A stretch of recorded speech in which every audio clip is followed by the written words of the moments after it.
Healthy અને tasty pizza. તો તમે બાળકોને બહારના પિઝા કરતાં આ રીતે પિઝા બનાવીને આલશો તો બાળકોની જોડે જોડે મોટા પણ ખાઈ શકશે.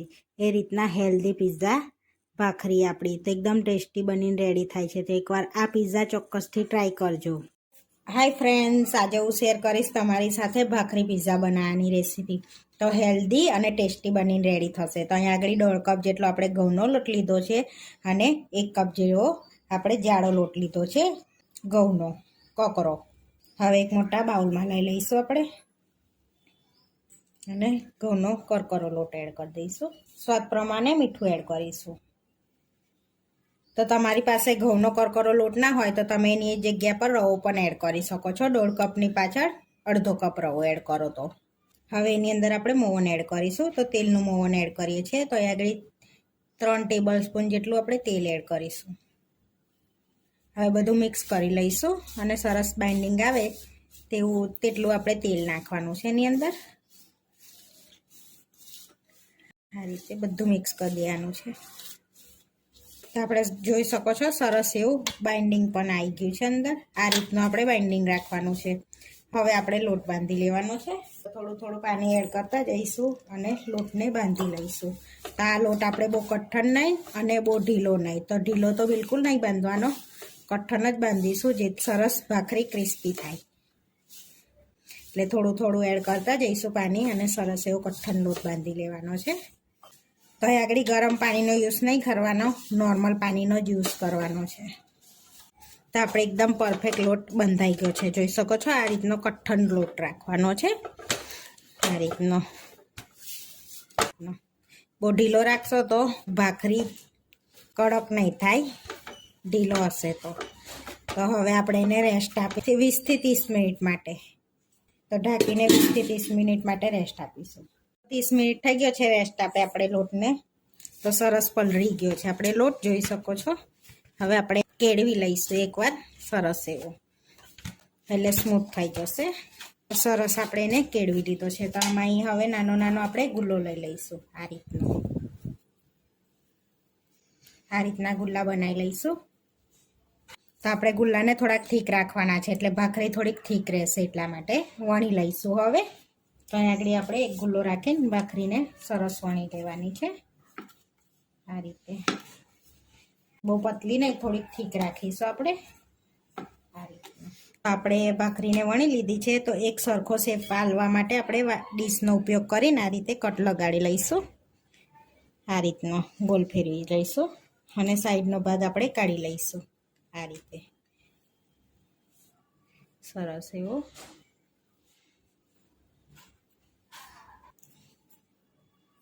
તો જોઈ શકો છો આપણી થિકનેસ આટલી છે ભાખરીની અને એક સરખી આપણે ભાખરી વણવાની છે આ રીતની. તો ભાખરી આપણી ફૂલે ના એના માટે આપણે ડોટ ડોટ કરી લેવાના છે આ રીતે અંદર સ્પૂનથી, કાંટાવાળી સ્પૂનથી. આ રીતે આપણે બધી રેડી કરી લઈશું. આ રીતે બધી રેડી કરી લઈશું આપણે. આપણે ભાખરી શેકવા માટે નોનસ્ટિકનો તવો લઈ લીધો છે, તેને ગરમ કરી લીધો છે. તો હવે આપણે ભાખરીને એડ કરી દઈશું એની પર.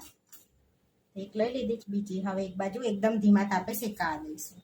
હવે આપણે પલટાઈશું. બીજી બાજુ શેકાવા દઈશું. તો એક બાજુ આપણે શેકાય છે તો આ રીતે આપણે અંદરથી કાચી ના રહે એટલે આ રીતે કકડાથી આપણે એને પ્રેસ કરીશું. એટલે સરસ એક બાજુ એ પણ શેકાઈ જાય આ રીતે. તો હવે પલટાઈશું બીજી બાજુ આપણે. તો જોઈ શકો છો સરસ ભાખરી આપણી શેકાય છે. તો બીજી બાજુ બી આપણે આ રીતે પ્રેસ કરીશું. તો આપણે બે બાજુ સરસ એવી ભાખરી શેકાઈ ગઈ છે આ રીતની. આપણે ફરી પણ એને શેકવાની છે એટલે એક બાજુ આપણે પ્રોપર શેકવાની છે. આ રીતે લઈશું. તો આને આપણે પ્લેટમાં લઈ લઈશું આ રીતે અને બીજી આ રીતે રેડી કરી લઈશું. ભાખરી બધી શેકીને રેડી કરી દીધી છે આ રીતે. તો આ રીતે તમે બનાવી અને ઝીબ્લોકમાં ભરીને સ્ટોર કરી શકો છો. તમારે જ્યારે પિઝા ખાવાની ઈચ્છા થાય ત્યારે તમે આ ભાખરી કાઢીને બનાવી શકો છો. તો હવે આપણે પિઝા બનાવી લઈશું. અહીંયા પિઝા બનાવવા આપણે ભાખરી લઈ લીધી છે. હવે પિઝા સોસ લગાડીશું. અહીંયા મારી પાસે પિઝા સોસ છે એટલે મેં એ લગાડું છું. ના હોય તો તમે ઇન્સ્ટન્ટ પણ બનાવી શકો છો. હવે એડ કરીશું ચીઝ આ રીતે આપણે. બધે ચીઝ એડ કરી દેવાનું છે. તો તમે કોઈ પણ ચીઝ યુઝ કરી શકો છો.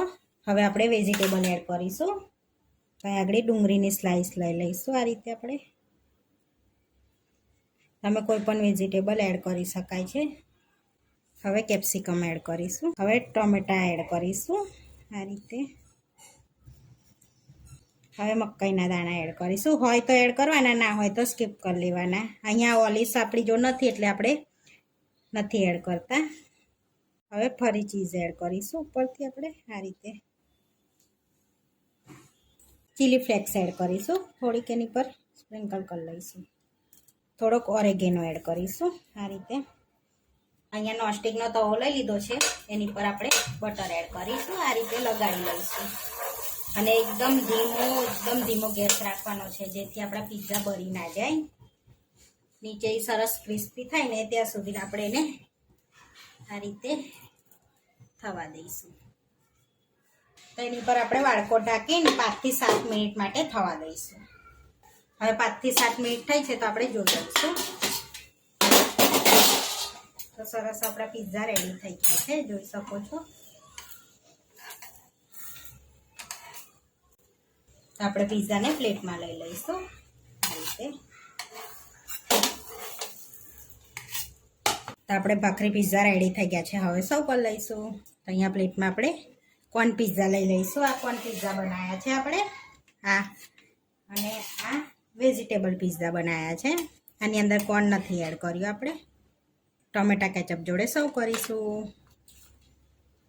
તો આપણા ભાખરી પિઝા બનીને રેડી થઈ ગયા છે. આ વિડીયો જોવા માટે મારી ચેનલને સબસ્ક્રાઈબ કરો, લાઇક કરો અને શેર કરો. અને તમે જરૂરથી ટ્રાય કરો. ફરી મળીશું નવા વિડીયોમાં.